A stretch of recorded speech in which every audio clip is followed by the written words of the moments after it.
मध्य प्रदेश की राजनीति में आपके बाद अब बाप की भी एंट्री हो गई है।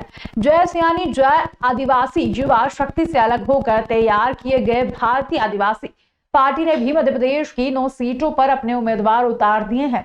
ऐसे में जैसे आदिवासी संगठन का अस्तित्व खतरे में नजर आ रहा है। मालवा निमाड़ जैसे आदिवासी बाहुल्य क्षेत्र में आदिवासियों को इकट्ठा कर सामाजिक संगठन के रूप में मैदान में उतरी जय सियानी जय आदिवासी युवा शक्ति संगठन के अलग अलग टुकड़े होते नजर आ रहे हैं। इसी कड़ी में मध्य प्रदेश, राजस्थान और गुजरात में जय से जुड़े आदिवासियों ने जय से अलग होकर अपना नया संगठन बाप यानी कि भारतीय आदिवासी पार्टी नामक एक नया संगठन तैयार किया है। बाप के बाकायदा अपने 9 प्रत्याशी भी मैदान में उतार दिए हैं। इंदौर में आयोजित पत्रकार वार्ता में बाप के राष्ट्रीय महामंत्री राजेंद्र असलकर ने बताया कि जय से जुड़े आदिवासियों ने सामाजिक क्षेत्र में काम कर रहे जय जैसे संगठन से अलग होकर अपनी नई पार्टी का गठन किया है, जिसका मध्य प्रदेश में चुनाव चिन्ह ऑटो दिया गया है।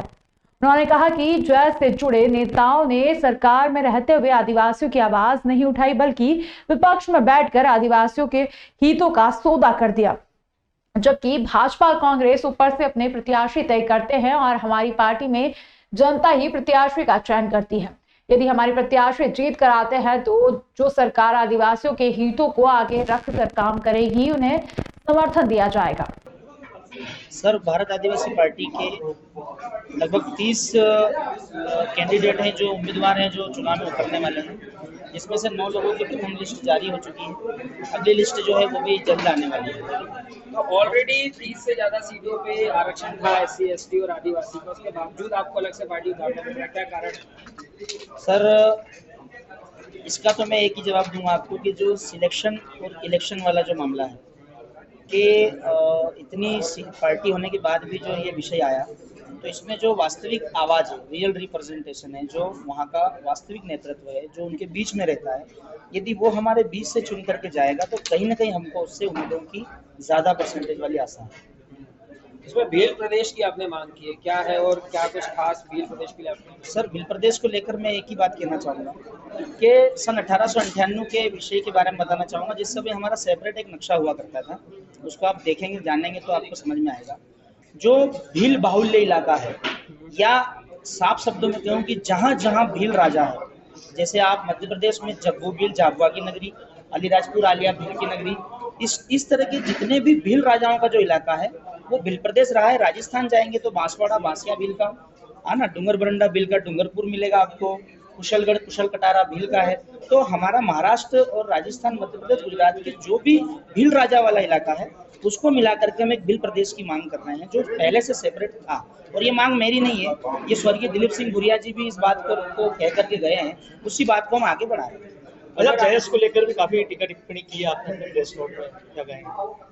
सर, जयस देखिए, मैं आपको बताऊं, जयस भी हमारा अपना है और तमाम संगठन जो है इस मध्य प्रदेश में जो आदिवासियों के लिए आवाज उठा रहे हैं वो सभी संगठन हमारे हैं। ये जो विषय है ये भारत आदिवासी पार्टी का विषय है और हमें उम्मीद है कि ये जितने भी सब तमाम संगठन हैं, ये सभी लोग हमारे समर्थन में खड़े होंगे। नहीं, आदिवासी जन तो कहीं ना कहीं अब गुमराह होते जा रहे हैं, कौन सी आपकी पार्टी का साथ दे, उनकी पार्टी का साथ दे, या फिर बीजेपी का? देखिए सर, आपको एक बात बता दूं, जयस एक सामाजिक संगठन है, कोई रजिस्टर्ड पार्टी नहीं। इन समाज के नेतृत्व को नेतृत्वकर्ता बनाने के लिए ही हमने भारत आदिवासी पार्टी का गठन किया। वो एक सामाजिक संगठन है और वो सामाजिक संगठन बना रहे, इसीलिए हम लोगों ने इसका निर्माण किया। सर, आपने तमाम तरह का जिक्र किया घटनाओं का, जो आदिवासियों पर अत्याचार हो रहे हैं, घटना हो रही है इसमें, लेकिन सीएम साहब ने पैर धोए थे, जो उस घटना का जिक्र नहीं है इसमें। देखिए सर, मैं आपको बता दूं, सीधी का जो आप जिस बारे में बता रहे हैं, पेशाब कांड वाला मामला आप बता रहे हैं सीधी का, आपने उसको पैर धोते हुए जो आपने बताया है ना, आप पेशाब करने वाले युवक को देखेंगे और जो पैर धोते वाला युवक है उसको अगर अपन थोड़ा सा ध्यान से देखेंगे तो कहीं ना कहीं उन दोनों व्यक्ति के अंदर एक अंतर समझ में आता है।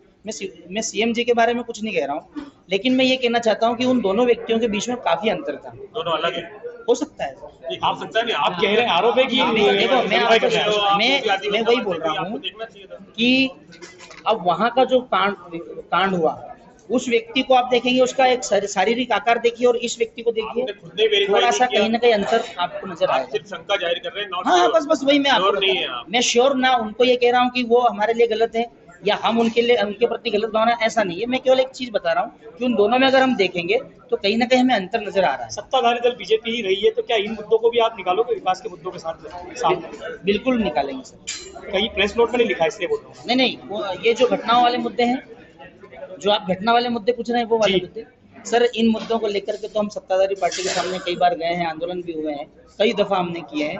और ये संभवतः अगर सत्ता जब थी उनके हाथ में तब हम उसके लिए आवाज उठा रहे थे, तो आगे भी संभवतः हम इसमें आगे बढ़ते रहेंगे और आवाज उठाते रहेंगे।